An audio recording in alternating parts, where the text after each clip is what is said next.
You ask Tiger to calculate. This deals with finding the midpoint between 2 points. The midpoint between the 2 points is negative 16,27. Let's solve it step by step.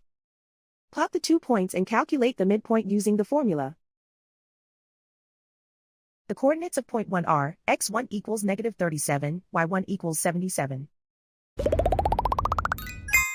The coordinates of point 2 are, x2 equals 5, y2 equals negative 23.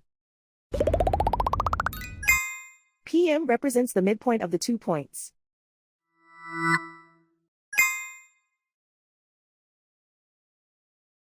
Use the x values in the midpoint formula to find the midpoints x. x1 equals negative 37.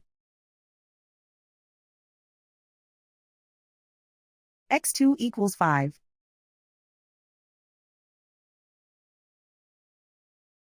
Simplify the arithmetic.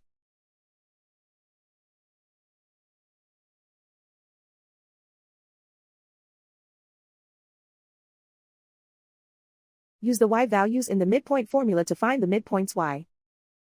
y1 equals 77.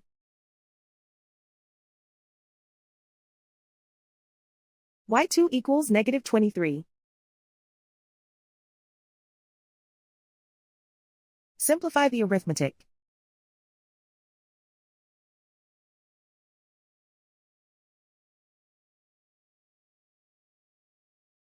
And so, the midpoint is negative 16,27.